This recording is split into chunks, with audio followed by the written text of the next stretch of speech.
Chapter 15 Paradoxes.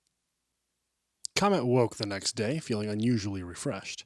He happily hummed a random song to himself as he got cleaned up, and donned his magnificent golden armor. He almost skipped down the mess hall and even was happy to get some bubbling porridge that looked burnt. He grabbed a table and ate quickly, anxiously awaiting the arrival of Angel and Valerie. And after 10 minutes, neither showed up. Comet looked around the mess hall uncomfortably, hoping to see the purple glimmer of Angel's armor or the pretty white plumes of Valerie, but sadly saw none. With time not on his side, Comet hung his head sadly and left the mess hall, heading up to Philomena's room. On the way there, a familiar rustling of feathers and the sound of claws echoing through the hallway caught his attention. He spun around and smiled to see Valerie rubbing her eyes as she walked up to him. "Good morning, Sleepy," Comet greeted with light sarcasm. Valerie threw him an amused look and replied, "I thought you'd still be asleep, love colt." Comet's face contorted into a confused expression, but he didn't really reply as he and Valerie headed off to the tower together. "So, how was last night?" Valerie asked. Comet replied with a stunned look on his face. "That good, huh?" If I may ask, why are you so curious?" Comet weakly replied, unsure of where this conversation was going to go. Last time she did this, the scene in the room happened. "Well, I'm always curious to see what pony relationships are like," Valerie replied naturally. "You see, where I come from, relationships are really different. Griffins usually take female griffins, like me, and marry them on a whim, regardless if they're in a prior relationship or not. They're supposed to grow close together and, over time, build a strong family of many hatchlings. Ponies, however, believe the opposite, where a stallion is supposed to woo the mare before marrying her." Comet was unsure of how to respond to that. Griffins just took their mares without any prior thought? Plus, there was that bit about marriage that his mind seized on. He was sure Valerie was referring to Comet and Angel's relationship, but it was only one date. Who said anything about marrying her? Comet was still partially unsure of whether he even wanted Angel or Valerie, though Angel was winning by a long shot. Well, Comet tried to sputter out, but no words came to him. Valerie gave a soft laugh and continued. "Don't worry about responding to that. I was just giving you some background on Griffin relationships." She sighed and said, "It's kind of funny, actually." "What is?" Comet asked. "Well, I just think it'd be pretty nice having a pony try to woo me, you know?" She slyly hinted and gave him a sideways glance. Out of the corner of her eye, she saw Comet's expression go to comfortable to "where did that come from?" She chuckled again as they continued trotting over to the tower, enjoying at how uncomfortable she was making Comet. After a day of watching Philomena, the trio ate their dinners and then proceeded off to their bunks. Comet, being the gentle pony he was, walked Angel back with Valerie following closely behind. Once he and Angel had said their goodbyes, Comet breathed a sigh of happiness.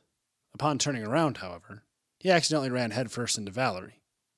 As if some cosmic joke decided to play out, the floor was wet from a leaky roof, and Valerie slipped, grabbing onto Comet as she yelped and fell to her side. Comet stumbled and, in order to avoid stomping on Valerie, managed somehow to stand on top of her. As the two of them looked at each other, Valerie noticed how red Comet's face had gotten. Lying on the ground underneath him, she also felt a weird blush coming on. She actually kind of liked it. Quickly, Comet scrambled to stop standing over her, and once he had moved, stood sheepishly about 4 feet away from Valerie. Feeling her flush start to recede, Valerie looked over at him and chuckled. He looked so big and strong a couple seconds ago, but now he was acting like a scared little hatchling. Feeling particularly brave, Valerie slowly walked up to Comet, who fumbled with her words, trying to wish her a good night. "Hey, just so you know," Valerie cooed to him, "I thought you looked really hot standing over me like that." If possible, Comet's face reddened even more, and Valerie chuckled. He was so shy and nervous, it was actually kind of cute, too. She wondered just how far he'd ever gotten with a mare and decided to test it out.